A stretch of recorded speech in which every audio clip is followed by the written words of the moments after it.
Hey team, we're here to talk about a concept. So one of the things that I want to do is share some of the things that I'm learning with you guys through some of these videos for our members. And so I wanted to go over the 6 steps for escaping a bad position. So I just got done watching a video on this with John Donaher, and he summed up the process that you want to go to very nicely. So I wanted to share that with you guys.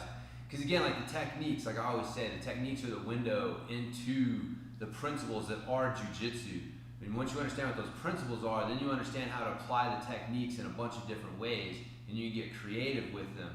And so that's the idea here. Instead of understanding the principles behind escaping a position, will help you if you're in a position you don't know. Oh man, what do I do? I've never been here before. I don't have a specific technique for this, or just whatever the case may be. These will help you make better decisions and at least have a framework to work from instead of just sitting there going like, I have any idea what to do here.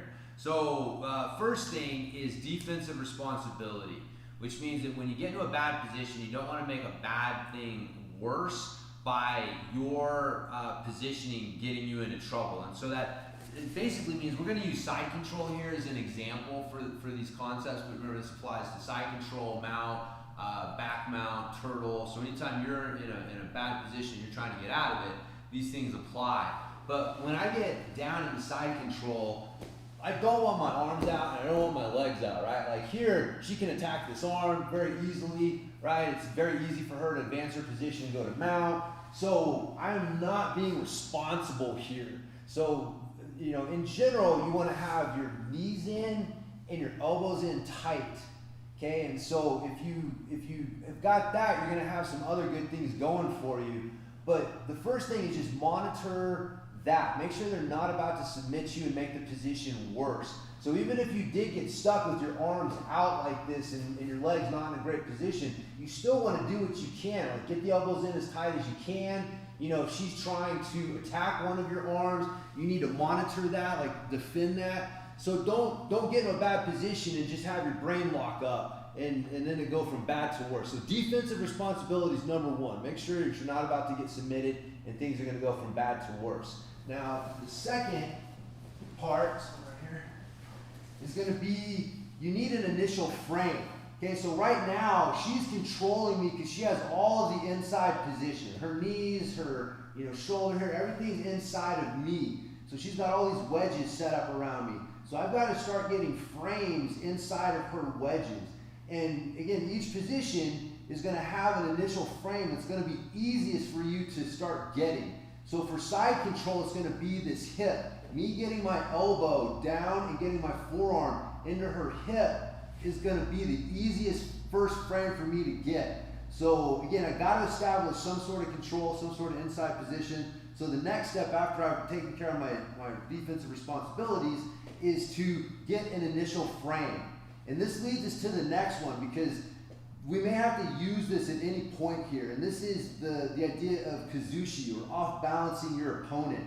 So for example, if I'm here and I'm trying to get this frame in and she's tight, I may have to off balance her, like use this arm here to push into her, create a little space, and then that gets me in here. Now once I get this initial frame, I need to start using this to off balance her, right? Like I don't want to just get it and be passive with it. I need to start using it to create some off balancing effects for her as well. So again, I can use this now to get my next frame, which we get under the chin. So now I've got a little bit more inside position. I can use this to off balance her. So that is the idea of using the off balancing to get your frames and move to the next step, which is going to be your initial entry point. So again, every position, where are we at here? Yep. Every position is going to have an initial entry point. So for side control, I want to try to get my knee into her hip right here. Once I do this, then I have a very good chance of escaping. Until I do that, I have no chance of escaping. And again, every position is going to have that. So understanding where's my initial entry point that I need to make to start escaping this position. It doesn't matter how I get there, I just need to get that in there. So again, for side control, it's getting this knee in. And once I get this, now I'm really starting to establish some good inside position. So I can start pushing, I can start coming inside. So right here, I've actually got more inside position on Kiele than she does on me. Like, she's actually in a bad spot here. I can start attacking, and this leads us to the last thing, which is, now what do you want to do from here, right? Like, I could easily pull her back into guard, or some neutral position and start working from there, or I can start attacking submissions. I think that, I try to encourage you guys to always be attacking submissions, always be looking for them. It's a mindset, right? So even when you're in a bad spot there, you're on bottom side control, you know that it is just a matter of time until you get a knee in and they extend their arm the wrong way, and you're able to start attacking their arm, and then they try to get away from that, and you're attacking their leg. Okay, so the understanding how to escape these positions is gonna, or that mindset, the framework there is gonna allow you to stay calm and work out of them, and that's gonna open up opportunities for you to start employing more offensive stuff. So anyways, yeah, I hope that helps. Again, we go through stuff and you're looking at escapes and things that we go through in class, try to think about them in this framework. What is that initial frame? What's that initial entry point? And I'll try to do a better job of explaining things in that context as well, so that you guys understand that. But anyway, just want to share this with you guys, and hope that it helps.